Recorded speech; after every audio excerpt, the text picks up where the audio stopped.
nėra tik pabėgimas nuo dabartinio gyvenimo ar nuo to, kas yra čia ir dabar.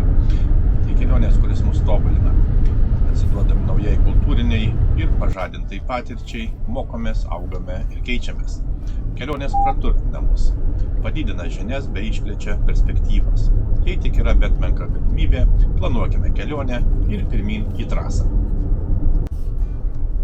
Šiandien yra rugsėjo 30 diena ir mes atvykstame į Šturovą. Šturovas yra nedidelis miestelis Nove Zamke apygardoje, Nitros krašte, būtent Slovakijoje. Iki 1948 metų miestelis buvo vadinamas Parkani, vėliau pervadintas XIX amžiaus Slovakų nacionalinio judėjimo veikėjo Liudovito Šturo vardu. Miestelis yra įsikūręs kairiajame Dunojaus krante, priešais Esztergomą, kuris yra Vengrijoje. Na ir Marijos Valerijos tiltas jungia abi gyvenvietės. Kartu jis yra ir tarpvalstybinės sienos perėja. Kaip tik atvykstame į viešbutį Badaš Termal. Čia apsistosime 3 dienoms. Na ir bandysime išsamiau apžiūrėti miestelį ir šiek tiek papasakoti apie šią kurortinę vietą Slovakijoje. Miestelis nėra didelis, jame gyvena kiek daugiau nei 10 000 gyventojų. Na ir miestelio plotas apie 13,5 kvadratinių kilometrų.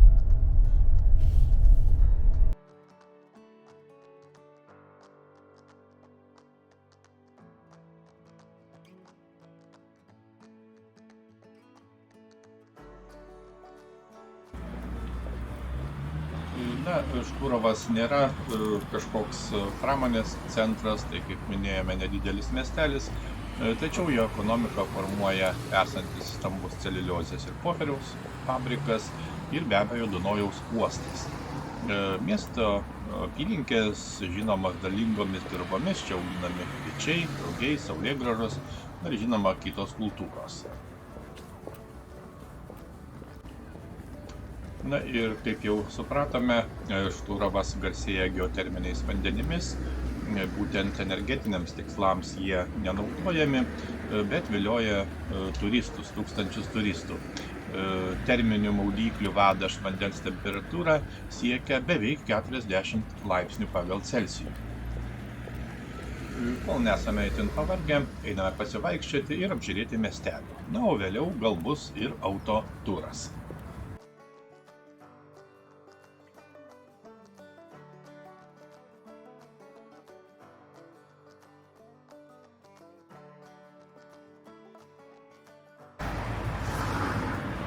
Miestelio centras, kaip matome, yra gana gražiai sutvarkytas, įdomi architektūra, na ir žinoma gatvių išdėstymas. Kaip matyti, žmonių gatvėse nėra daug, kadangi jau rugsėjo paskutinė diena, praktiškai tai yra sezono pabaiga ir turistų yra ženkliai mažiau. Žinoma, spa centrai veikia. Šturovą lankėmės daugybę kartų, dažniausiai skirtingais metų laikais. Išsamesnio reportažo nesame padarę ir tai yra puikia proga tai padaryti dabar.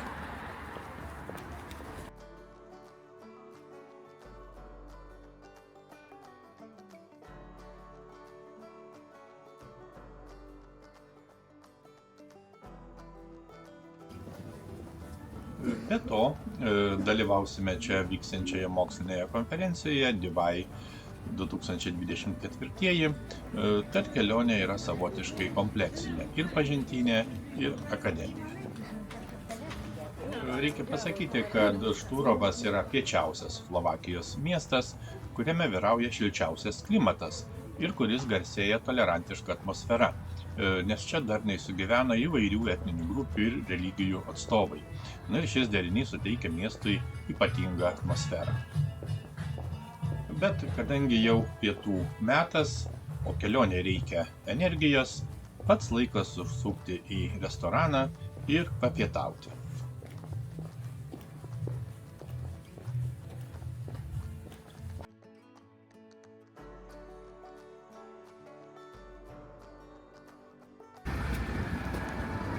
Kaip jau minėjome, Šturovas yra piečiausias Slovakijos miestas, kuris traukia lankytojus savo įdomia aplinka bei gamta. Čia Dunojus pradeda vingiuoti ir atveria tikrai puikų vaizdą į klasicistinę Esztergomo baziliką.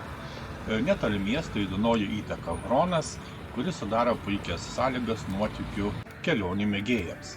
Na, o miestą supa Kovačiovskė kalvos, būtent Burdos kalnų grandinė, kurių didžiausias aukštis yra 395 metrai virš jūros lygio, pavyzdžiui, Plešyveco kalnas. Einame toliau. Miesto centre yra nedidelis parkas, jame yra Holokausto ir Antrojo pasaulinio karo memorialas. Apskritai reikia pasakyti, kad mieste yra puikiai pėsčiųjų zona, ji yra miesto centre iš esmės ir ji čia buvo įkurta visai nesenai, 2005 metais, ženkliai prisidėjus Europos Sąjungai. Pėsčiųjų zona daro šiuolaikišką ir stilingą įspūdį, joje daug žalumos, įskaitant ir įstatymai saugomus klevus ar vandens elementus bei fontanus. Ją riboja įvairių pastatų terasos.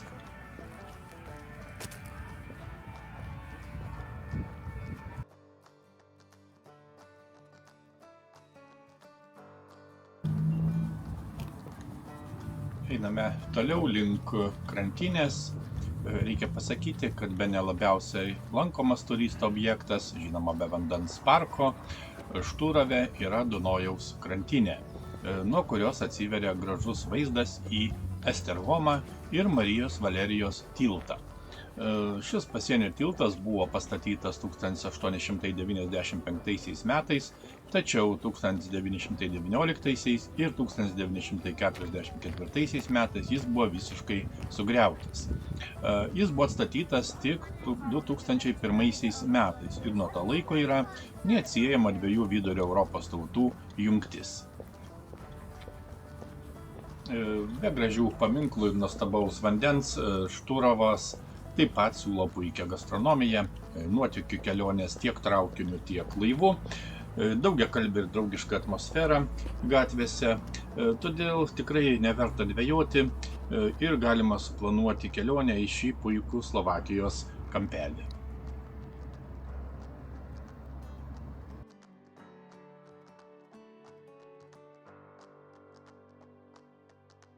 Na štai, esame Šturove, Slovakijoje, būtent prie Dunojaus upės ir už manęs kaip tik teka Dunojus.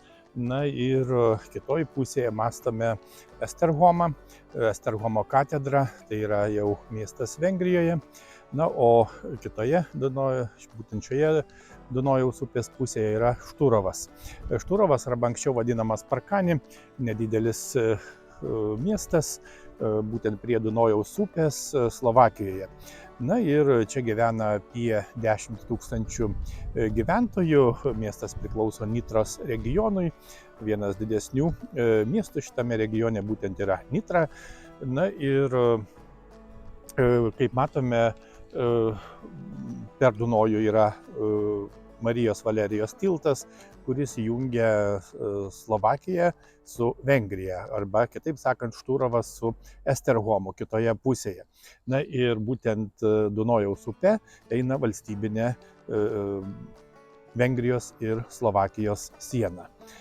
Na ir žinoma, dar reikia paminėti, kad Šturovas garsus tuo, kad čia yra vienas didžiausių Slovakijoje vandens parkų, būtent terminiai vandenys Vadaš Termal ir, nekalbant jau apie sezono metu, tačiau praktiškai ištisus metus veikiantis parkas. Na ir čia, kaip visada, gausu žmonių, gausu turistų, lankytojų, ne tik iš Slovakijos, žinoma, ir iš kitų šalių.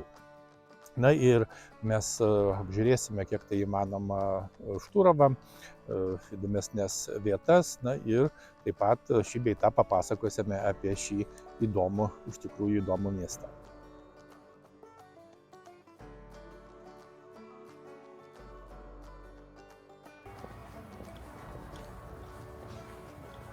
Na, tikrai įdomus pasivaikščiojimas Dunojaus krantinėje, arba kitaip sakant, Slovakijos pusėje esančioje Dunojaus promenadoje.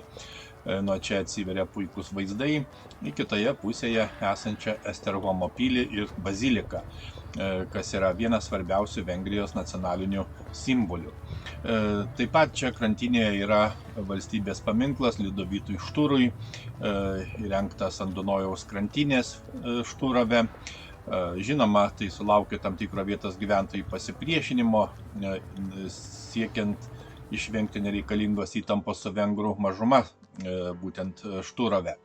Na ir tai yra akivaizdus ženklas, kad taikiam gyvenimui įvairialypėje Europos valstybėje reikia laiko ir geranoriškumo iš visų pusių. Einame toliau ir artėjame prie tilto. Tai būtent yra Marijos Valerijos tiltas, kuris jungia Esztergomą Vengrijoje ir Šturovą Slovakijoje. Tiltas yra per Dunojaus upę ir jo ilgis yra apie 500 metrų. Jis pavadintas Austrijos arčhercogienės Marijos Valerijos, Austrijos Vengrijos imperatoriaus Pranciškaus Jozefo ir Elžbietos vardu.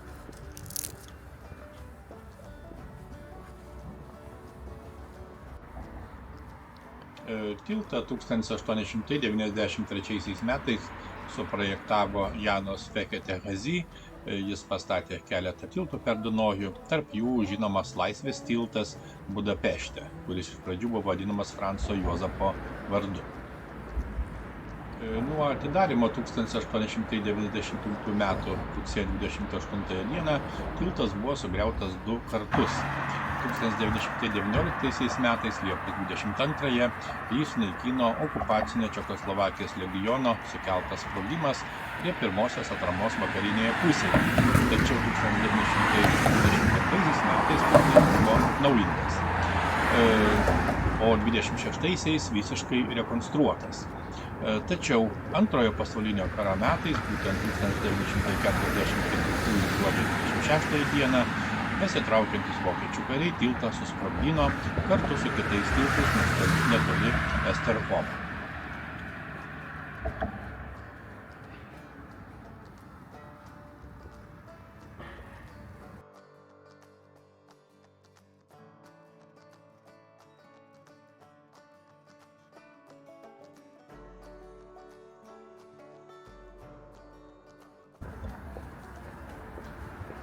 Na, dėl dešimtmečius trukusio Vengrijos ir Čekoslovakijos komunistinių vyriausybių nesutarimo, tiltas buvo atstatytas tik naujajame tūkstantmetyje ir galiausiai atidarytas 2001 m. spalio 11 dieną.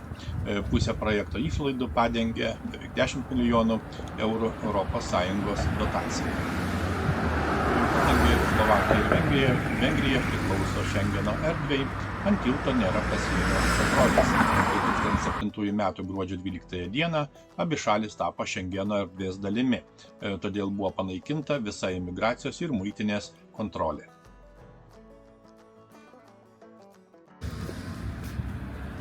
Taigi perėję tiltų grįžtame atgal į Šturovą ir einame toliau apžiūrėti miestelį. Kaip jau minėjome, dabartinis miestas visų pirma yra kurortinis miestas, tačiau jame taip pat yra keletas gamtos bei architektūros paminklų. Na ir neabejotinai šimtmečius tvyranti nuoširdumo, svetingumo ir tolerancijos atmosfera. Čia ištaikiai gyvena įvairių tautybių ir religijų atstovų. Šturovas neabejotinai yra unikali vieta visoje Slovakijoje.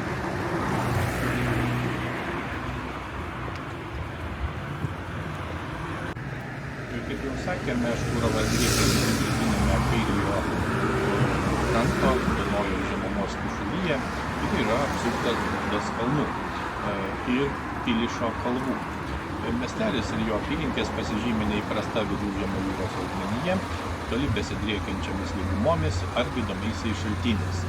Visiškai suprantama, kad miestelis tapo populiaria tūkstančių turistų traukos vieta.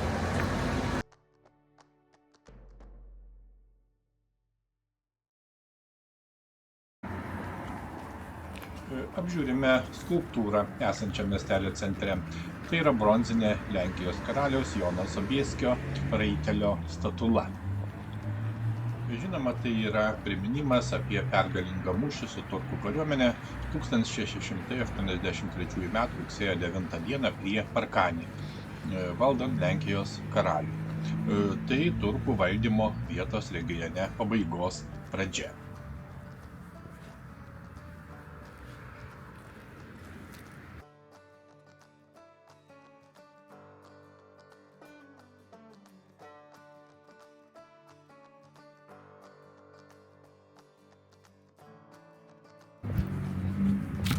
Tęsime pažintį su Šturovu, einame link bažnyčios ir pabandysime taip pat ją apžiūrėti.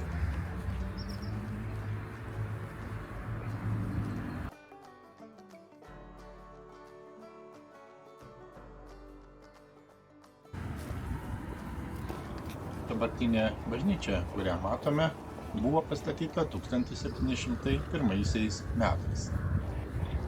1878 metais bažnyčia buvo padidinta 2 šoninėmis navomis. Na ir jeigu apžiūrėtume interjerą, tai matytume gana retus paveikslus pagrindinėme ir šoninėse altoriuose, bet taip pat vėlyvojo baroko sakyklą su 1760 metų 4 evangelistų paveikslais, na ir žinoma rokoko stiliaus vargonų vitrina. Na, šalia bažnyčios stovi 1768 metais pastatyta barokinė kalvarija su šventųjų statula. Tai yra akmens kūrinys ir datuojama 1807 metais.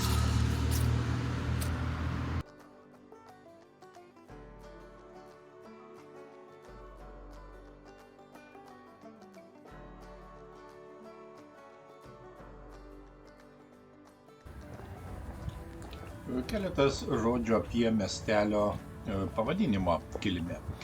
Seniausias gyvenvietės pavadinimas buvo Kokot, tai yra slaviškas žodis, reiškiantis gaidį.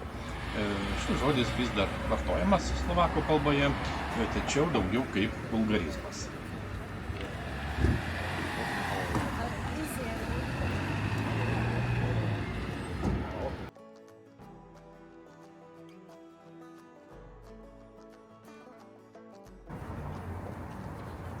Na, vėliau vartotas pavadinimas Parkan vokiečių kalboje iš pradžių reiškia įtvirtintą fortpostą, o į vengrų kalbą pateko kaip Parkanį, nors vėliau jo reikšmė kiek ir pasikeitė į Braila. 1546 m. osmanai pastatė nedidelį fortą ir pavadino jį Cigerdelen Parkan, kas reiškia kepenų dūrių fortas arba Cekerden. Ankstyvaisiais naujaisiais laikais Parkanį ir Kakat kurį laiką buvo vartojami lygiagrečiai, tačiau ilgainiui pirmasis pavadinimas tapo dominuojančiu. Yra manoma, kad paskutinį kartą jis pavartotas 1732 metais. Na, o vokiškas vardas taip pat užfiksuotas 1595 metais kaip Gokern.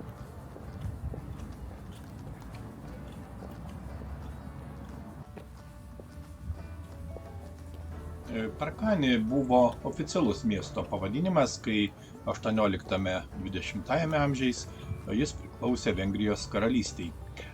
Jis vis dar vartojamas, nes vengrų kalba savivaldybėje tebėra pripažinta tautinės mažumos kalba. Originalus slovakiškas pavadinimas taip pat buvo Parkan, jis buvo oficialiai vartojamas 1920–38 metais ir 1945–48 metais.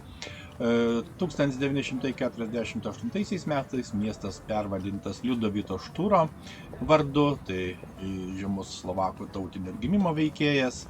Na ir 1991 metais vietiniame referendume buvo bandyta sugrąžinti senąjį oficialų pavadinimą, tačiau vyriausybė atsisakė pritarti šiam sprendimui. Kaip matome, centrinė miesto dalis sudaryta daugiausia iš vienaaukščių pastatų. Čia tikrai gausu įvairių mažų parduotuvių, kavinių, restoranų. Yra įvairių viešbučių ir svečių namų. Paprastai apsigyventi trumpam laikui tikrai įmanoma įvertinant įvairias aplinkybės. Yra ir kiek didesnis prekybos centras, praktiškai miesto centre, kiek toliau mieste yra ir daugiau įvairių prekybos centrų. Apskritai pasivaikščioti po miestą galima pėsčiomis, atstumai tikrai nėra dideli. Na, o jei palakstama, visuomet galima pasidėti puikiose kavinėse ir išgerti puodelį kavos ar arbatos, bei žinoma paragauti vietinių patiekalų.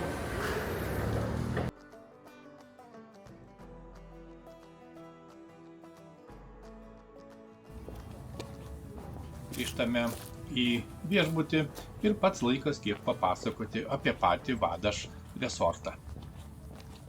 Šturovas, kaip jau nekartą sakėme, pirmiausia yra kurortinis miestas, būtent Vadaš terminis kurortas, pelnytai garsėja net už jo ribų. Daugiau nei 12 000 lankytojų talpinantis centras.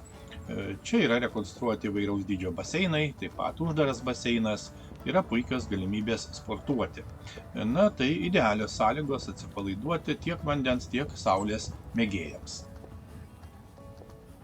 Plaukimo komplekse yra 7 lauko ir 2 vidaus baseinai, įskaitant masažinį baseiną arba vadinamąją spa vonę. Taip pat visus metus veikianti lauko baseiną ir unikalų baseiną su dirbtinėmis bangomis, vienintelį tokį Slovakijoje, būtent 3800 kvadratinių metrų ploto lagūną. Į baseinus tiekiamas terminis vanduo iš giluminių šaltinių. Taip pat čia yra Vadašland lynų parkas, arba būtent yra Vadašo terminio baseino teritorijoje. Na ir tai yra vienas naujausių ir saugiausių virvių parkų Slovakijoje, kuris skirtas įvairaus amžiaus žmonėms. Yra visiškai puikus apšvietimas, todėl galima mėgautis ir vakariniu laipiojimu. Iš viso virvių parke yra 54 kliūtis. Na ir taip pat yra gerai apsaugotas, įvairios apsaugos nuo galimo kritimo, prireikus galima naudotis instruktoriaus paslaugomis.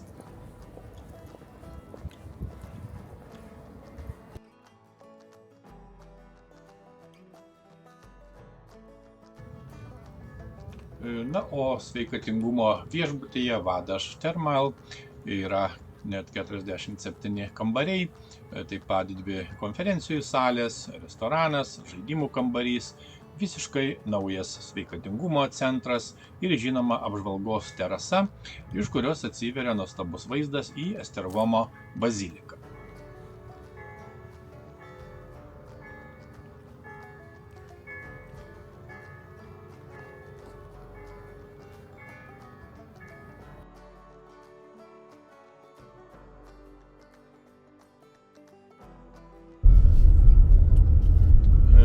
Apžvalgos turo pėsčiomis, pats laikas turui automobiliu pasižvalgyti plačiau ir išsamiau po miestą.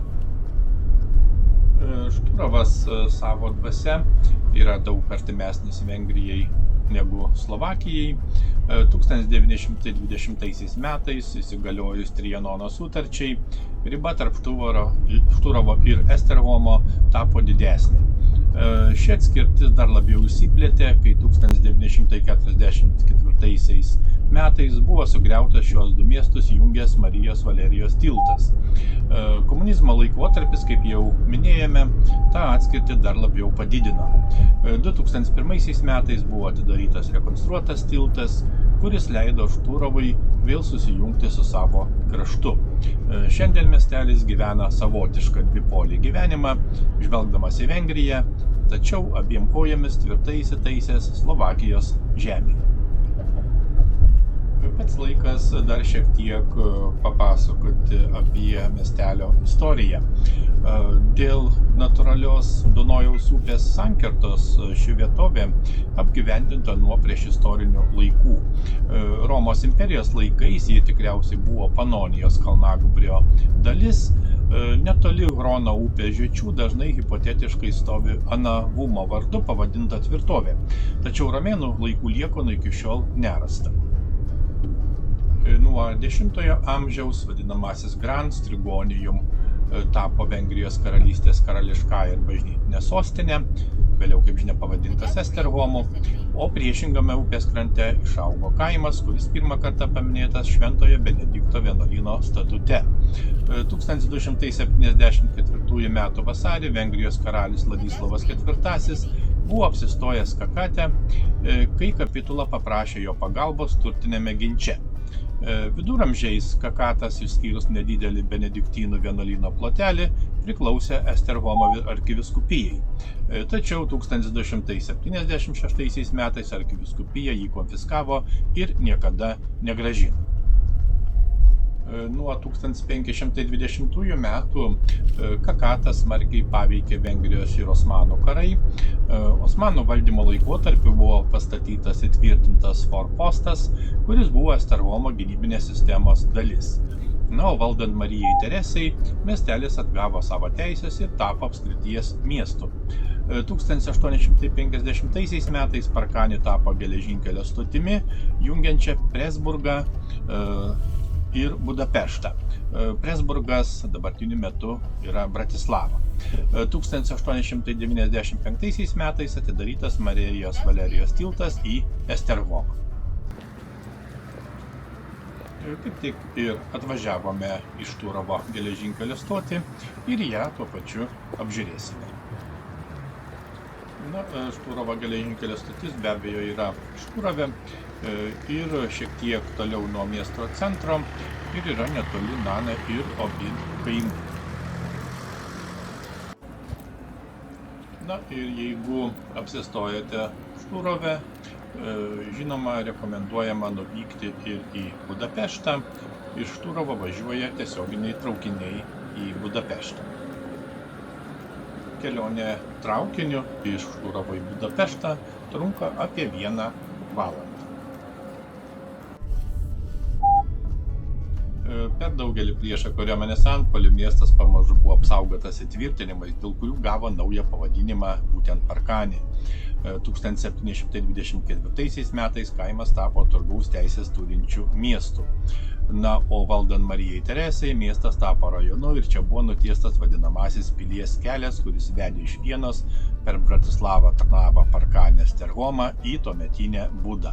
1918 metais Vengrijos miestas tapo Čekoslovakijos pasienio miestu. Po sunkių Antrojo pasaulinio karo mūšių ir vėlesnio sovietų kariuomenės buvimo mieste, aišku, vystėsi pramonė. Įdomu, kad išsiplėtė ir geležinkelio stotis, kuri tapo antra pagal dydį buvusioje Čekoslovakijoje, bet to joje yra įrengta ir priešatominė slėptuvė. Pasikeitė ir miesto pavadinimas. Kaip jau minėjome, 1948 metais Parkanė gavo galutinį Šturovo pavadinimą. Šiandien Šturovas be abejo yra ne tik kurortinis, bet ir pramonės miestas. Čia yra veikiantis ir klestintis pramoninis parkas Slovakijos pietuose, kuris užima daugiau nei 130 hektarų plotą ir užsiima laisvos teritorijos pardavimu naujiems gamybos ir sandėliavimo padaliniams steigti. Tikslas – padidinti logistikos įrenginių panaudojimą, būtent privataus uosto ir geležinkelio panaudojimą. Nėra daug vietų, kur vienoje šalyje galėsite valgyti pusryčius, o kitoje pietus. Slovakijos Šturovo miestelio vieta neabejotinai suteikia lankytojams tokią galimybę. Įvažiuojant į miestą sunku nepastebėti kitoje Dunojaus pusėje esančios didelės bazilikos. Eidami jos link netrukus pateksime ant tilto, kertančio sieną su Vengrija. Neretai sakoma, kad nėra kažko ypatingo ir vertingo Šturove, palyginus su Esterhomu. Tačiau tai netiesa. Atvykite ir patys įsitikinsite, kad Šturovo turi savitą šarmą.